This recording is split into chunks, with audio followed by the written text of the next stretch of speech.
You're listening to the AFTERBUZZ TV network, now the largest new media platform on the web, and your #1 source for after-show entertainment. Very good, Keith. Johnson.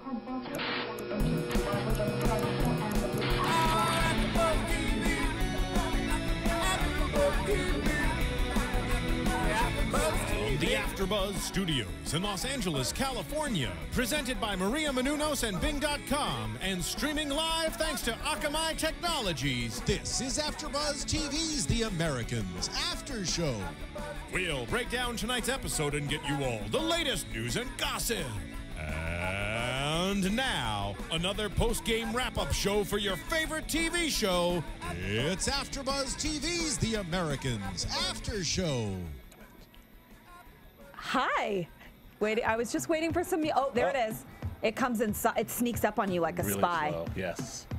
Bing is for doing. Uh-oh. And we are here.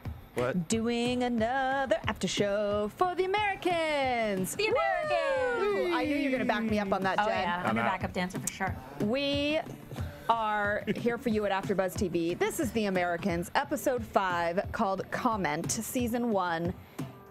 Good show. Great show. Every time. I am your host, Lauren Leonelli. Oh, and I am Jenifer Golden. And I'm Joe Braswell. And we are here to talk about The Americans. Oh, yes, we are. We're like a band. Joe, welcome to the show. No, I'm kidding. No, you know, we were trying to look up the title of the show, right, which on our guide was COMINT, which was like COMINT. Which I decided meant comment, but it was the Russian translation. And I don't think she knows what she's talking about. But no one else had an answer, so it worked. And it's not. And it's not. Damn it. And we were trying to find out what that was for you, so we could, if you guys were wondering. Something spiffy. It is Please tell. Military talk for, for communications intelligence. Thank you very much. COMINT. COMINT. So like. COMINT. Two words Communications combined. intelligence. I like it. And now we know. Which what the whole episode's about. It's about Exactly. communications intelligence. Is the special intelligence thing they had. Yeah. The communications array that was portable. Yep. That was like very archaic, Yes. which is so fun to see all of that all the time when you're like, oh my gosh. Yes. I was saying when Carrie Russell snuck into the trunk to take the computer, what would you call that, card? Encoder? Encryption. Well, yeah, the encryption code, but it's also like old school, hole punched. Yes. You know, It felt very, like a black box. And I was like, what did people do when they didn't have their iPhones to just take a picture of something? So weird. What's gonna happen when we have kids out there looking back? Good moves up there, like ninja-like moves. She was very Mission cat-like. She had Impossible. the hat on. She was graceful. almost. Slithering on that car. Yeah, She was yeah. doing it. She's done this before. Apparently. She's definitely done this before. Apparently. Wait, but I love that he had to get his. Sorry, we're still not even there yet. No, we'll get to it. But what were you going to say, Jen? About it? That the tactic to get like the intel was, my car is broken, and like at the time, Right. you could point at any miscellaneous object in the car and be like, that thing ticks, Right. or like, Yeah. what's that gadget? Right. And they're like, well, we must need to fix it. No, like my check engine light is on. This is like that thing's making a noise. Exactly how it was. No, it's that I like know. it's like watching cavemen. It's so weird. That's what it feels Yes. like. like you kind of just want to help them out and like hand them a phone. You're like, let me tell you what's in 20 years. So this Better episode, wigs. yeah, this episode was very, very focused on our friend Nina, Yes. who somebody in Joe's this friend. room, Our friend. who I won't My give away, friend, this guy. really likes. Yes. We see her going to great lengths to get some info. And we, again, have spoke about this before, that, you know, women use their sex and their sexuality Yep. to extract information or get to a certain spot, whereas men are, you know, physically more strong at some points. I mean, we know Carrie Russell's character, Elizabeth, is very strong, Right. and she can fight her own battles, but she has that to her advantage. And so we see here again Nina using her sexuality to maybe extract some information that she might be. Extracting a little more than information. I should. Oh, I said snap. that. I said But speaking did it. of, you did. that. It happened. good. I just did it. That was You good. went Whatever. there. I like it. Whatever. I like it. But speaking of women and what they do, you know, it's interesting because I feel like if men, you know, they don't have to go that extra step to get information. Like Hey. you see that with Phillip and that lady. Like he only just has to pay attention to her, and she just Very like blah, true. blah, In blah, fact, blah, blah. Very true. all he had to do was, I thought was very interesting, was actually deny her sex, Right. and it made her like really into him and like perk up and focused on him because she was probably, I would imagine in her mind, or this is what I took from it, thinking, oh, he really respects me. And now, I really feel like there's something brewing. I'm worried about him. Let's talk. He played into her emotions. So perceptive. My game is busted because I was clueless to what was going on, and you were like, "Oh yeah, she's gonna want him more there." Oh, he's doing the thing, and there she goes. I was like, so "Huh? What just happened? What?" Men Where? out Who? there, Jen and I were totally in tune. And Joe was like, huh? What's going on? As soon as he kissed her and then slowly went, I just feel like we shouldn't cross these boundaries. But also he did talk about what they would be and the future they would have. Of course. And totally like played into her emotions where she was thinking that, maybe one day. Yes. I feel like you two were like, "Oh yeah, oh yeah." I mean, I knew watching that We scene. see women. Watching that scene, I was like, oh, she's going to want him more now. I'm surprised she didn't jump his bones. But I feel like women in general, there's certain situations where this does not apply. But if you just like kind of look at the guy the right way or whatever, like you give them the open door, they're going to go for it. Like if we want sex from a man, we will have a better chance of getting it than when a man wants sex from a woman. He's got to work a little harder. Right? Are you agree? That is 100% true in my experience. So that's why this works, because if we know we can have it whenever we want and someone's like, oh, I don't think we should do this. You're like, what? Right. Hold on. What do you mean, no? So I think that this spy thing is very, very, you have to be very in tune with emotions and like psychology, because a lot of the things they go on are like based on a hunch or just the way a conversation goes or how they're feeling. And not only do you have to be fully trained and like be able to slither down a car and sneak in things and shoot people in the head and kill people with like 2 fingers, you also have to pay attention to emotionality and psychology Absolutely. and teeny little hints in conversations, which clearly he did effectively. He did very effectively, and it worked. And we see, it was really funny how we saw earlier in the scene where she was borderline harassed by someone making a comment about her calves. Those shoes make her calves look good. And Wait, does she have a name? What is that woman's name again? Harriet? Martha? Gertrude. Martha. No, I think Made it up. you're just making these up. These are names from the past. Penelope. No, that one doesn't fly. Barbara. No. Maybe. Sorry. Okay, I'm going to stop interrupting When you. Phillip did the same comment, she was very like, "Oh, these are new shoes. They make my calves look good." And we will touch on that later, because you brought up a really good point, Joe, We'll about talk about that. women and excuse me, and power. This has been happening to me lately. It's the Santa Ana winds, folks.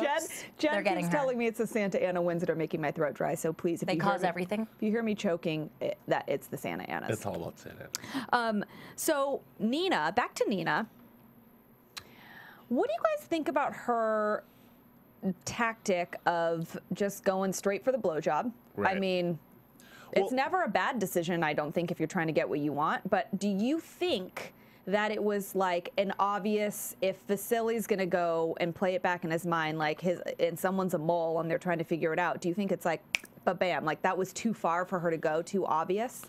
I'll save this for predictions, but my short answer to that is yes. Okay. But backing up, I think it speaks to, I feel like, back in those days or even now, there's very few weapons, no more powerful weapon that you have in espionage or in anything else, women against men, other than sex or the promise of sex or the hint of sex or anything having to do with sex. Sexual relation. Guys will lose whatever, empires topple, 1,000 ships are launched. I mean, things happen. The Trojan War. The Trojan Exactly. War. So I mean, so I think that we see this obviously with Carrie Russell, and we see this with Nina as well. Mm-hmm. If there's intel to be gotten as a last resort, this is what we'll do because this always works. Right. So what I don't know. So dead giveaway, right? Right. Well, maybe not. Maybe not. He was suspicious. It's too obvious. Her actual job, the person she did that with.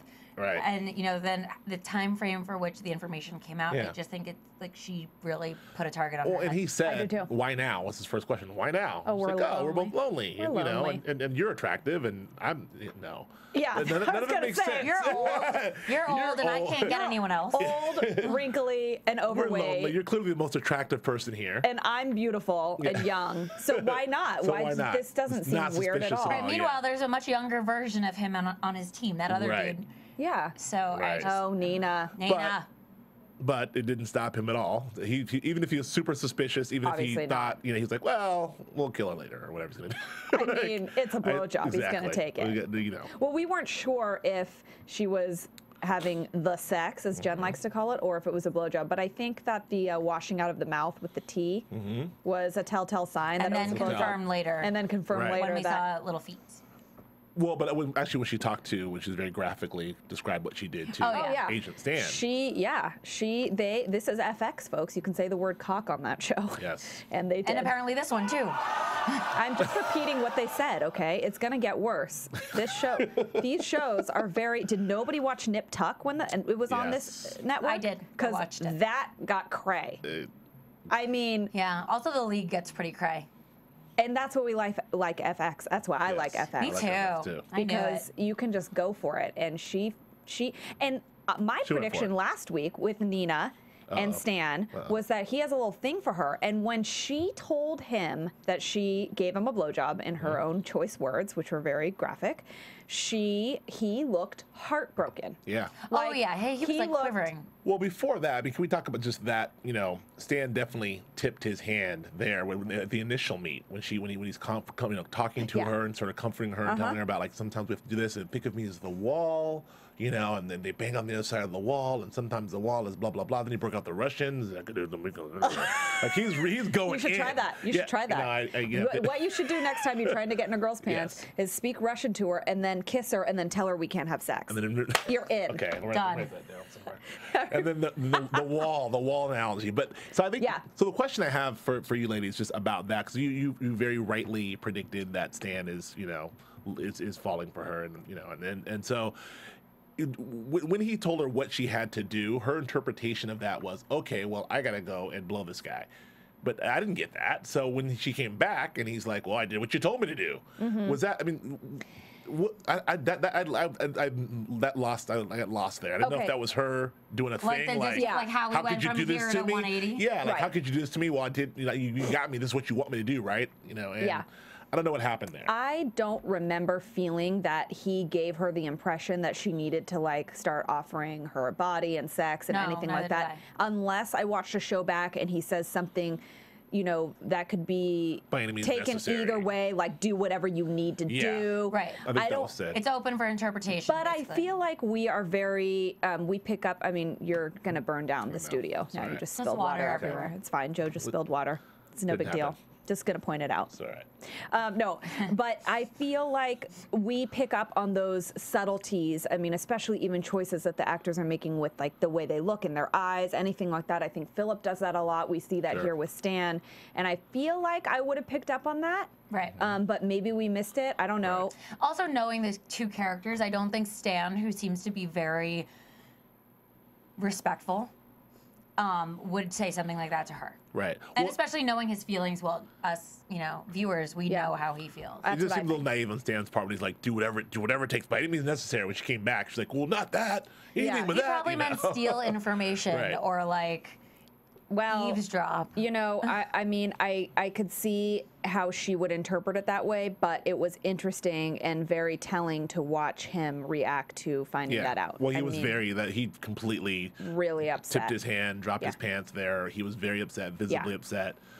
He ran home, immediately started learning Russian. More Russian. How to say you're beautiful in Russian, whatever. That reminds me say. of the guy in Love Actually who learned Portuguese for the woman. Like you only go that extra mile. It's not like he's like in the Russian lands where he needs to speak Russian to everybody. And we don't even know that he needs to be learning this language, does he? No, absolutely not. No, he doesn't. That's what I'm saying. Like it's all the exclusively spies for Nina. speak English. He's and his wife. This is another scene. I mean. So we've got Nina here, and she decides to use herself sexually with Vasil, which we think is, like we said, breaking Stan's heart. And then we see Stan at home with his wife, who comes into the room. He's learning Russian, not that he doesn't even need, really. Right. And she's in like a black negligee. Like, hey, you coming to bed? And he's like... She's hot, too, by the way. She's, I say that. And that's, Stan is not the most attractive man in the world. Yes. No, he probably was once more attractive and has been weathered over time with all of his undercover work. She's holding up pretty good. But she looks great. And she just, I mean, again, all you have to do is say, we can't have sex. And the woman is like, here it is again. And she is just trying to rekindle so desperately. I mean, reminding him of how much fun they used to have. And it's nice to have her insight about what their relationship used to be. Right. I've said this the whole show too, but their writing is so good that none of that feels like exposition really. Like it just flows right out. It doesn't feel like... It felt like a real conversation a woman trying to save her relationship would do. Right. And still giving you the valid information so you can become emotionally attached, see where she, feel for her. And it doesn't feel like, you mean my ex-boyfriend's sister's twin that met us in the New York, blah, blah. Like it doesn't feel like that. It doesn't, it felt very natural and very genuine, and and she went out and bought the little nighty thing and had it look fantastic, and he noticed it. I mean, he didn't notice it. He's like, oh, is that new? You're killing me. Like, what? He did acknowledge. He said, you're killing me. You're killing me. But I got this Russian to learn, so I'm trying to get with this Nina. I know. And then he went straight back to it. She got up so wind knocked out of her sails, walked away like, this is where life is going. Which, again, makes me feel like he is not interested in her anymore. And now he is got his sights set on Nina, the dark horse. Ooh, I just had another prediction popped in my head. I have a good one. Okay, good. Remember that. Okay, remember that. I know. Nina is a very, very interesting character to me because she's really at a point right now where something's going to go down. So do we? Oh yeah, absolutely. But something always goes down with that. Like we've already seen them take out so many different people that cross the line. Or Carrie Russell just rounds the corner. Elizabeth rounds the corner and just shoots you in the head. I mean, at any given moment, these people. Broad daylight.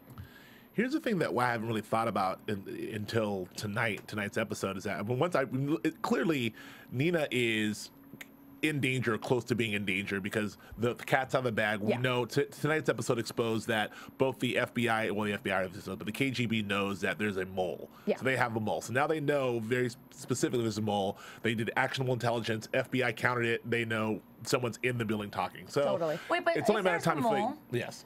Wouldn't that mean that Nina's KGB? Because I thought originally that she was just Russian and she is getting Russian intel. I think she is, but those guys, the SIL, correct me if I'm wrong, this is what I'm taking, is at the Russian embassy, but he's also connected to the KGB. They must be KGB, but those two guys are direct KGB guys. And the FBI, I think, told her, like, look, there's some KGB in the Russian embassy. Figure that out. Right? I think that's exactly what happened. So the mole's not necessarily KGB, it's just a mole. She's a mole that is Russian, but she's a mole now because there's KGB in the embassy. Right. What they're saying is whatever's happening, whatever their missions are in the United States, the FBI knows about it. Right. The only place the only place this is really openly being talked about is our embassy. So that's the only place someone's talking. It has to be probably in that embassy somewhere. So so the cat's out of the bag. I think the clock is ticking on Nina. Obviously, she's in danger. But the thing that occurred to me was that, Nina and Phillip and Elizabeth are on the same side. Right. They're technically on the same side. So when word gets out that Nina is the one betraying what's Grandma's name? Margot Martindale. I keep calling her Mags. Well, it's called Margot Martindale. Claudia.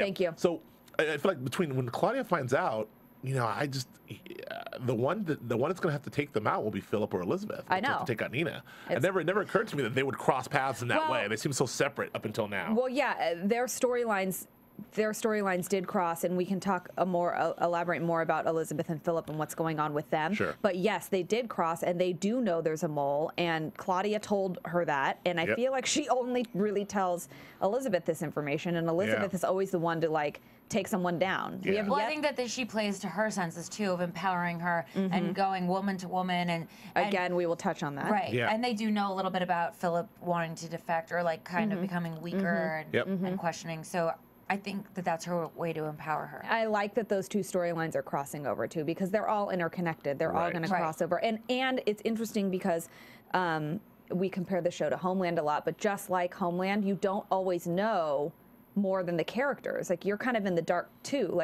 Sometimes you do, but you're also at a point right now where you're like, well, are they going to find out about Nina? What's going to happen? I mean, you never know. They could bring her over to their side. Who knows? Right. Who knows? Something I think that's really cool about the show is that every episode I feel like we discover one more KGB member. Yeah. Yes. And, you know, what's interesting, obviously, is that a lot of them speak English like us, and they don't have an accent. Or, I love that. Or they're in positions where you think that they're helping us. Right. It just makes you feel so unsafe. It's scary, and it makes it really creepy to think how detailed these people have carried out their lives. Well, I mean, they're deep sleeper cells. The one guy, you know, he's been there. He was recruited 23 years ago. Yeah.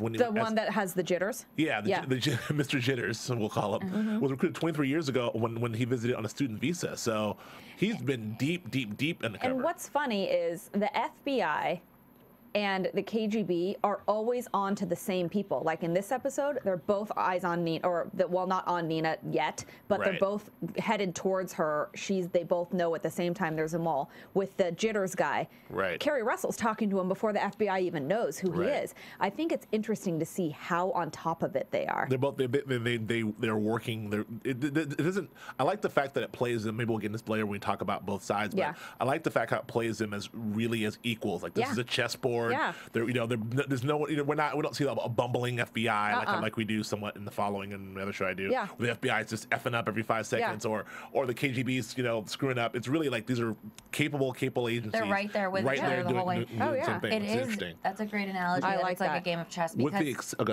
it is the Cold War, and chess is such like a non-violent game. It's not like you're like, I'm gonna beat you. You know, there's no like shit talking. And it's Russians are notoriously good at chess. Russians are good at chess. And gymnastics. And ice skating. And ballroom dancing. And drinking vodka. And vodka. Yes. And extracting information from the guy. Well, Elizabeth and Philip. Yes. Were you ready to move on? Oh, sorry. What were you going to say? I had to. Oh, no, I was just going to say that the only thing that they are missing, which is ironic, is right under their nose, while this chess game is going on, you know, we have the FBI agent and the FBI and the KGB living next door to each other. I know. With Stan and Philip as becoming BFFs, which is a very interesting. And Elizabeth, this is another, we get to see her again having a problem with Philip really immersing himself in the American culture and like becoming friends with the neighbor and like playing racquetball with them, and like she does not like that. American accent? That's my I'm American. American. You know what, Jen? I'm just a viewer watching from over here. It's quite entertaining. You know, it was weird. I don't know what I loved that it. was. You were inspired. Kerry Russell, eat your heart out. Yeah, hey. Just saying, you guys can do Russian accents. I can do an American one. I think that. There we go. Yeah, we'll stop.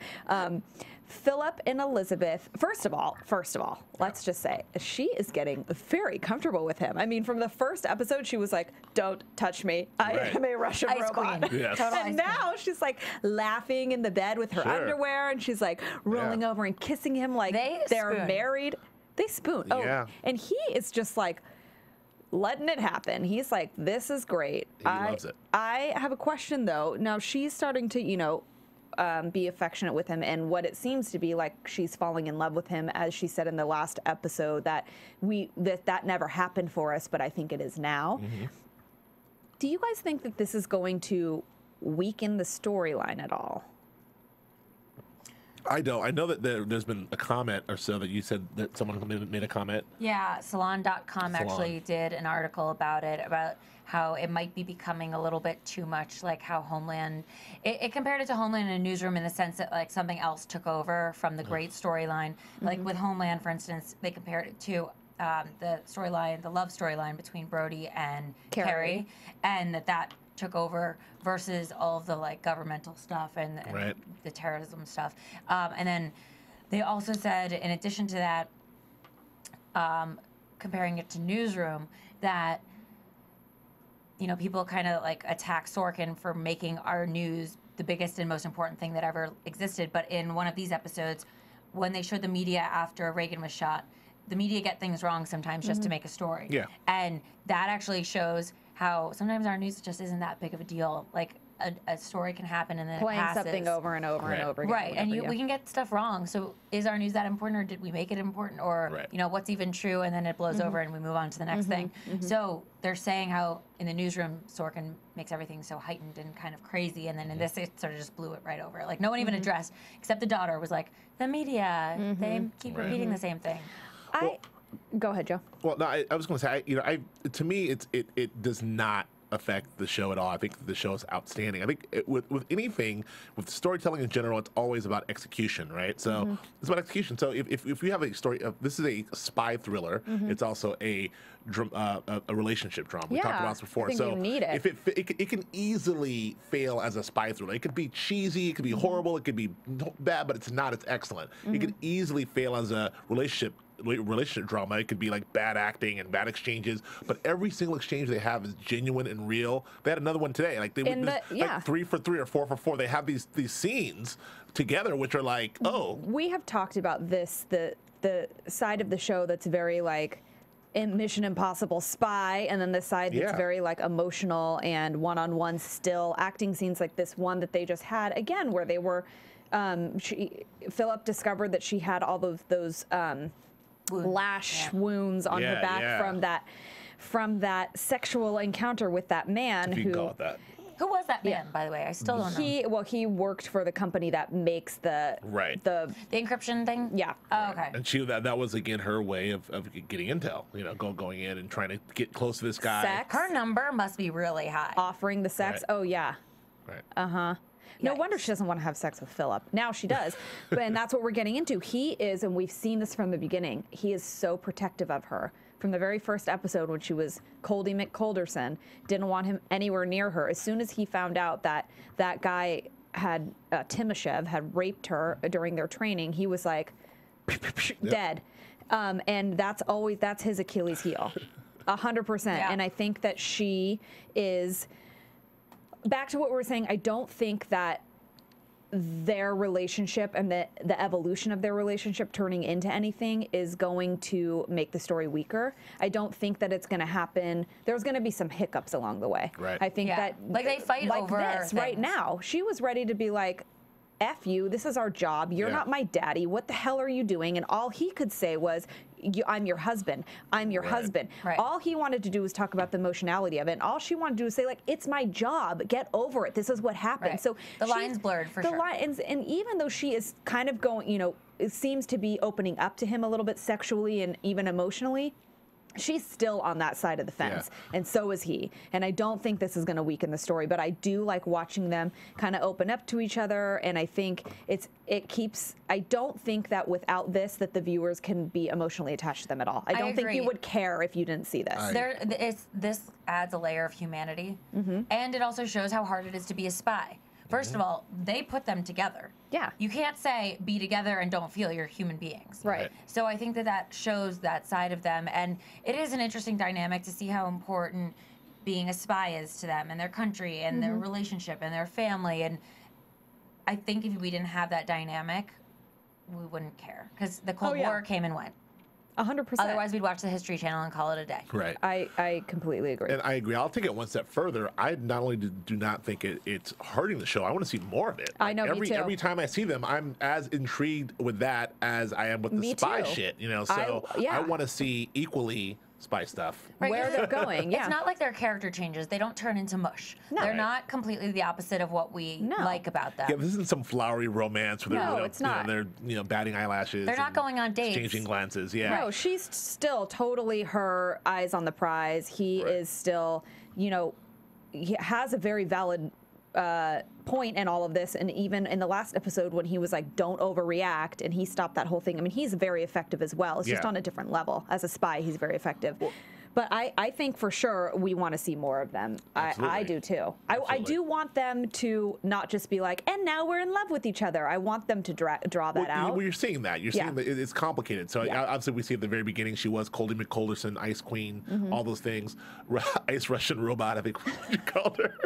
So she was all those things. But now, you know, and she's warming up. We saw that in that episode with Derek Luke when she's sort of melting, and now they're having this opportunity to build their relationship, which is happening slowly. But you also see this now not that easy for her. Oh, yeah. She's not, you know, she's trying. She switches on to spy mode, but she's still in spy mode. I think it's even deeper than just being in spy mode. I think that like she has, as we saw from her past, she has a hard time sort of maybe being in a relationship. Yeah. This is her only relationship, well, except for with Derek Luke, the black guy. But this is really her second relationship ever. And so, and she's still learning how to do that. You can see that very much where she's trying, but then at a certain point, she's like, she reverted back to, you're not my dad. Yeah. You're not my, what is this? You're not my daddy. You're not my daddy. Get out of here. He's like, no, I'm your husband. That's how this works. And she's like, oh, well, whatever. Speaking of that, I do think that, you know, this has already happened now twice where he comes to her defense. I think that he's going to, and this is an early prediction because we're talking about it, so I'm going to say it. Fine. Or I'll forget. That I think he is going to make a mistake. And it's going to be one that is detrimental. And, you know, obviously we saw the previews and we see him in that room. I think when you lose sight of your focus in this kind of situation. That's her problem with him. Right. And same thing with Stan. Like, there's a lot of parallels in the show. Stan is losing sight of Nina's goals by trying to just get closer to Nina. Well, if something happens to her, that might be partly why. Exactly. And then we'll see him kind of crumble under pressure and his humanity. And just like we're seeing with Phillip and Elizabeth, you know, it does cross over a lot. And the lines do blur. And I think that that's when you, like the last episode where it was called In Control or something like Control. Right. When you lose control or you think you've got so much control is when you make the most mistakes. Exactly. Because you're not acute to all the other possibilities around you. You're like distracted. Even when Phillip was like, can you get out of my blind spot? I mean, they are always on. And that distraction could make you forget about it. And that would be great. I mean, we're at episode 4 here, episode 4 or 5. Excuse me, we're at episode 5. So, you know, we have a lot of spying to go here, a lot of twists and turns to go. But that would be a great device because we've seen Phillip. I mean, Phillip is a very sympathetic and competent character. There's just no one except, you know, that there's nothing he's done from day one to not make the audience and us say this guy as a KGB agent even is great. Like he's trying, he's a good spy, he's a good dad, he's always right. So at some point he's going to have to F up at some point. Like, absolutely, but that's also the power shift. They're just not going to, first of all, we know that they don't win. So at some point the tables have to turn. Shit's going to get cray. And you know, it's I think an arc. It's going to happen. It's an arc. And I think that it's interesting that Phillip, like he is a very effective spy, but he's almost like the feminine counterpart in this relationship. And it's so hard not to connect him to brothers and sisters. It's, well, I didn't really watch the show, but I'm sure other audience members would agree with you. But I think that it's interesting that this episode in particular, which Joe pointed out very insightfully so, there's a lot to do with women in power, and I think we should touch on that because I think that Phillip tends to go to the more quote-unquote feminine side of the spectrum, and we've got Kerry Russell in there taking people out with guns. And the women have all the power in this. And this is a time in American history where this started to really come into play. The first time we see this is in the office with the... Yeah, we did, like last week, sometimes you put the show in some historical context because it's an 80s show, and as the resident old guy,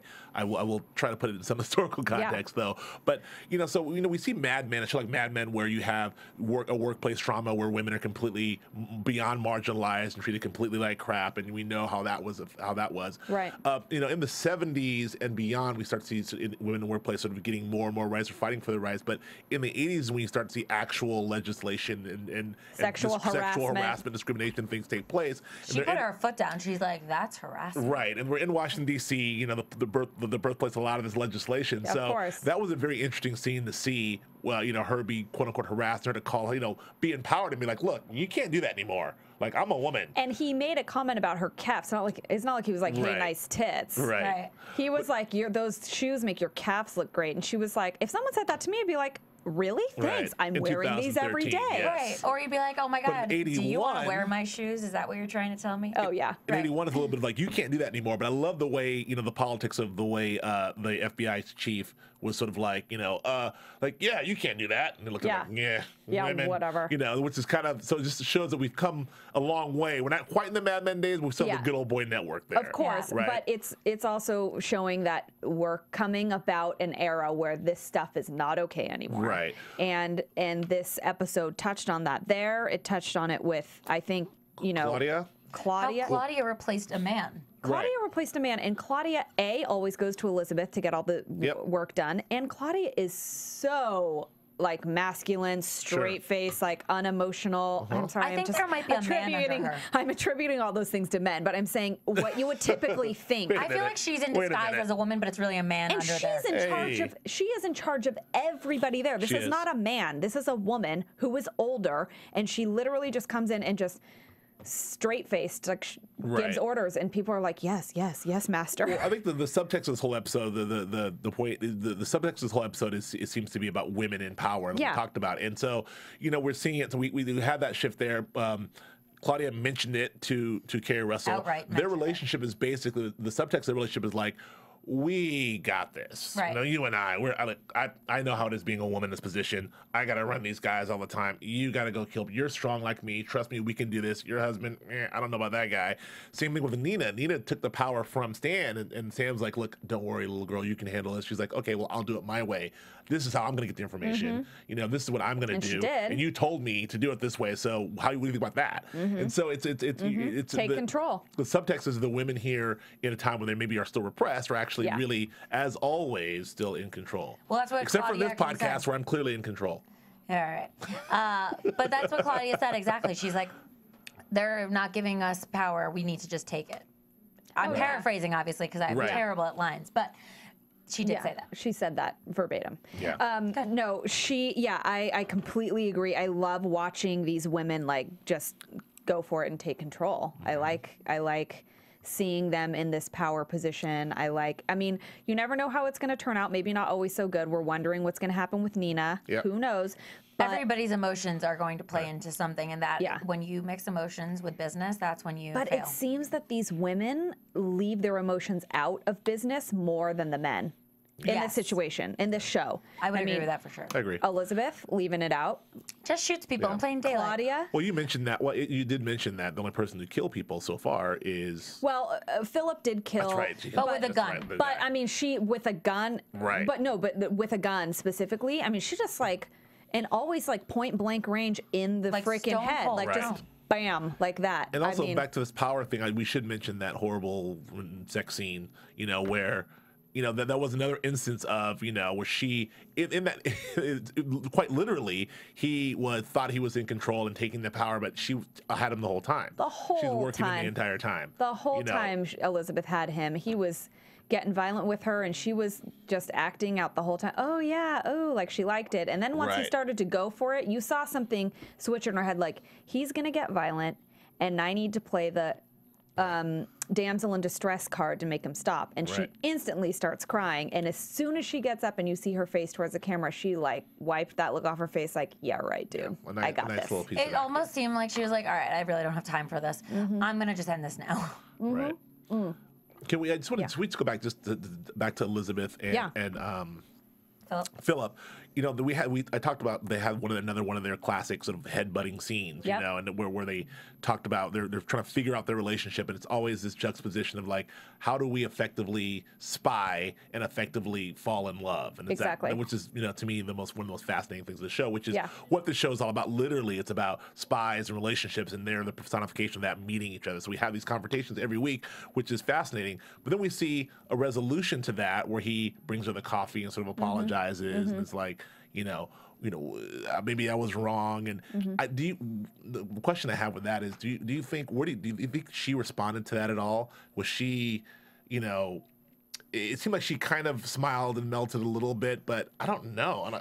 That's the thing. That's a good question, because with her, you never know. Right. You never know if she's doing it to appease him, to keep him from defecting.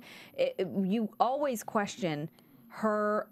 You know how loyal she is as a KGB spy, but you also know you get teeny hints of her and her children and things that could be considered her Achilles heel, where you sort of start to see, okay, there's humanity here. She does have emotions.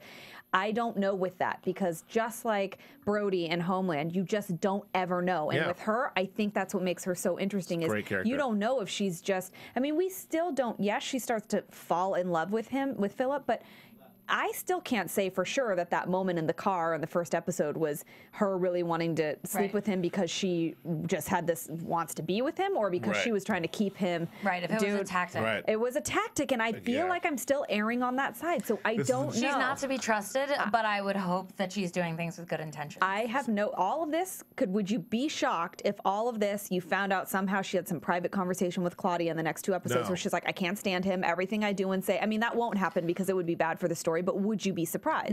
No. And it's funny, that's another Mars Venus moment, because I'm like, of course she wanted him in the car. Of course. And you're like, I don't know that shit. So and sometimes we fake it. Yeah, I guess it happens. But I think that what this is coming down to, ultimately in this series at some point, this is a far prediction in season 4 or 5 maybe. This is going to boil down to high hopes. It's going to whatever. Number 1 the whole time. Ba-bam. That's right. What? This is going to boil down to, I think, Elizabeth ultimately having to make a choice between her relationship, her husband, and her country. Oh, 100%. This is all. This is what this is leading up to. That battle will be there the entire time. That's why at the end she'll have to make that choice. Like, is it Russia or is it this guy? And that's why I think people. You're 100% right. That's why I think people, like the one viewer, were questioning it, weakening the story. I just don't think that they're going to give it to you that fast. They're giving you little hints, and they want to draw the viewer in with some emotional connection to these characters. And we can't just we got to care about Kerry Russell's character. We have to, and this is a way to do that. But I don't think they're going to let it happen that fast. I will predict something about that happening when we get to predictions. Well, I know we kind of touched on. And there's so many juxtapositions and comparisons and parallels, as you pointed out, Jen, in this show. But the overall general one is Russia and America, and we did touch on that. And I just, again, to reiterate, I think it's so cool to see that Russia is always right there, with where the FBI is. The KGB spies are right there, and I think they even said that when they were talking about the moon, like who landed on the moon first. Yeah. You're like, well, it was us, but then it was us. It just shows you where this is literally the Cold War. This is where it was the space race back in the day, back in the 50s and 60s, and now it's the arms race. So this is neck and neck, and it's again personified by the FBI being here and the KGB being one step ahead, vice versa. Right next to each other, working the same things in the same neighborhood, living next door to each other. So it's really cool the way they set that up. And now they're playing racquetball together. I think all of this too. They make it seem so normal, the FBI and the KGB, and it just makes you think back on, this is very possibly really something that went on in some rural American town somewhere. Yeah. Right? I mean, it had to because that's how they got all that intel. I'm thinking about Washington, D.C. Could have gone, this is happening right here. Thinking about my neighbors right now going, something didn't match up with sleeper cell. With deep cover. Them.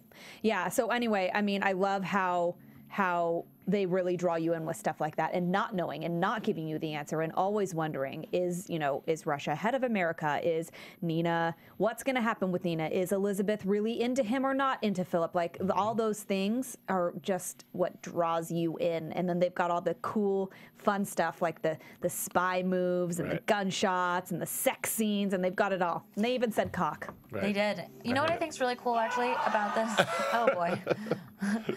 Is that the show doesn't sort of like poo-poo on either side. No, that's is very factual. That's what I'm saying. Yeah, it's just all like, here's what happened. Yeah. This is from both sides. This is what it looked like. They're both on it. They both think they're right. They're both on it. Right. They both think they're right. Well, they both are kind of. That's the thing.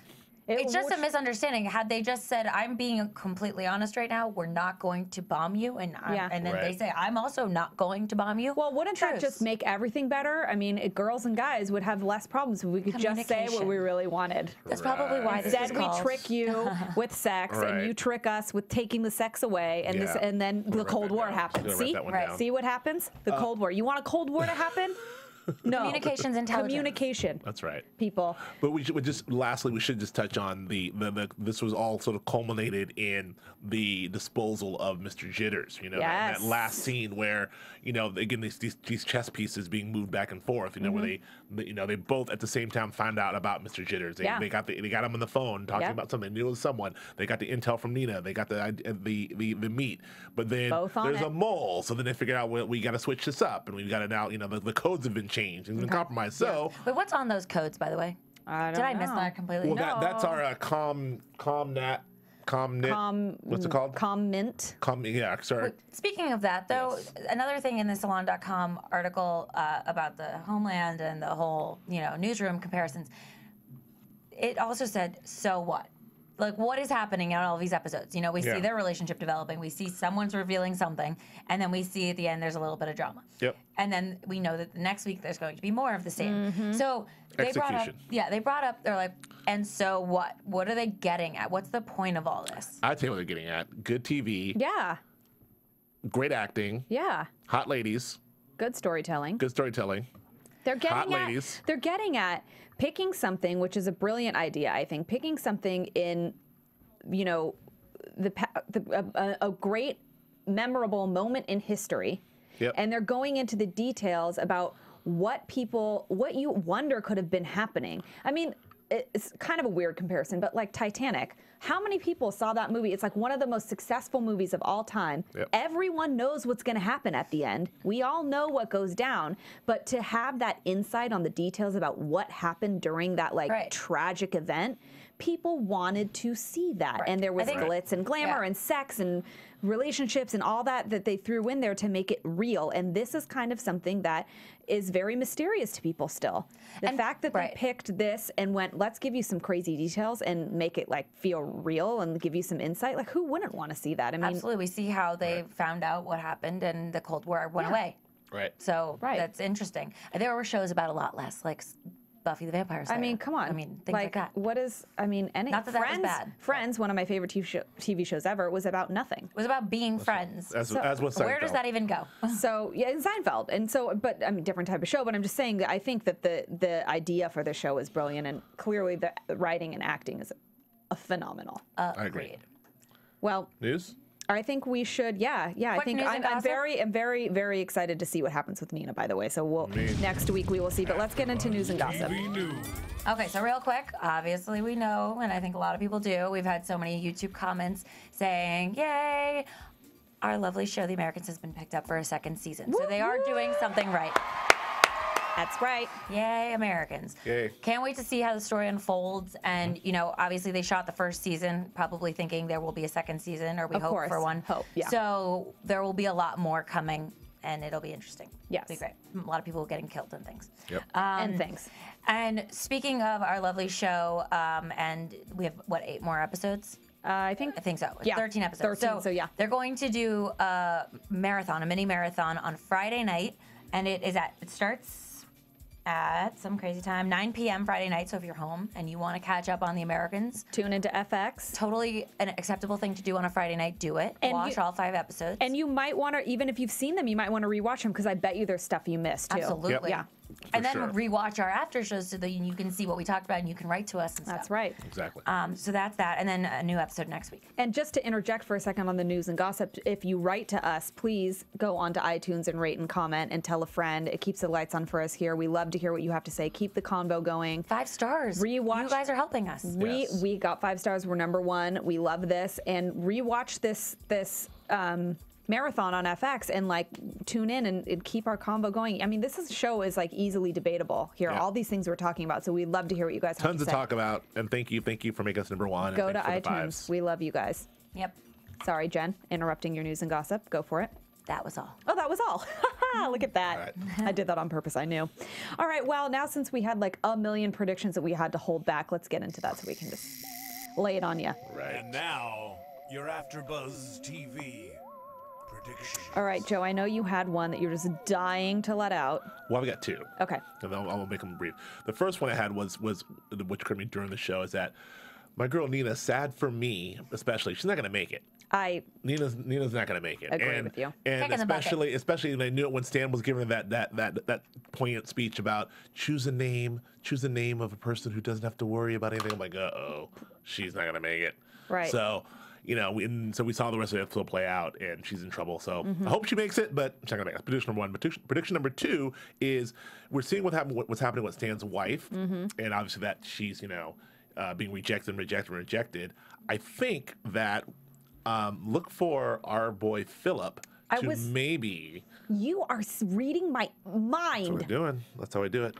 Look for Phillip maybe to maybe see it in there to be able to get some intel from, because he's already buddying it up with Stan, and Kate Russell doesn't like that. She's really not gonna like when he starts getting with the wife there. So I think that may happen, and I also think that's a bad way to go for Phillip. Phillip, you're gonna start making mistakes. That might be a way that, look, I'm gonna piggyback on that. I was gonna go even a step further and say, yes, I think Nina is gonna get the axe. That's what happens when you give a blowjob out like that, honey. Don't tell that to the women. You gotta think it through. Don't just give them out willy-nilly. They're called blow jobs for a reason. They're not called blow vacations. Don't listen to her. I also think that Phillip is going to try and get intel from the wife, who was like he's gonna see her one day, and she's gonna look distraught, and he's gonna be like, are you okay? And she's gonna open up to him, and she's gonna start to like Phillip, and he's gonna have to either indulge her and go down the sexual affair route to get information from her, or he's gonna have to try and hold off because he doesn't want, Stan to find out about it. But I think that woman, if he extracts information from her, she's gonna start to want him and want attention from him, and it's gonna get sexual. Yeah. Just saying. I agree. Lots of the sex happening here. Oh yeah. Which will very much complicate all relationships. And that's why we like this, and the fact that it's on FX, because they take it a step further and it gets pretty saucy. Oh yeah. They say cock. They do. Just one more time. Sorry. Jen? Oh no, I'm done. No, she's That's not. all. No, That's all for me. I thought you wanted to say the word. Oh no, you're the only one. I can't even. She's too good, right? Right. Thank you so much for tuning in and listening and watching here at AfterBuzz TV, and we will see you next week for this amazing story to unfold. We want to know what happens with Nina, so tune in. And Phillip. Oh my. Tune in, and we will see you guys next week. Thanks. Twitter handles, go, hurry. Oh yes, I am Lauren Leonelli. You can find me at Lauren Leonelli on Twitter, Facebook, Instagram, and my website. Oh, and I am at Jen the Jew on Twitter and Instagram, and you can find me at www.jenifergolden.com. And I'm Joe Braswell. You can find me at Joe K. Braswell on Twitter and Grantland, ESPN's Grantland.com. Tomorrow, part 3 of my Star Wars ILM series is airing. Watch it. Watch it. See you guys later. Bye. From Bing.com, executive producers Maria Menounos, Kevin Undergaro, Phil Svitek, and the entire AfterBuzz TV staff, we would like to thank you for listening to the AfterBuzz TV network. To watch or listen to other after shows and post comments or questions, be sure to visit AfterBuzzTV.com. I'm Sir Richard Wentworth, and this has been a presentation of AfterBuzz TV. Buzz you later. The views expressed herein are those of the hosts only and do not necessarily reflect the views of AfterBuzz TV or its owners or principals.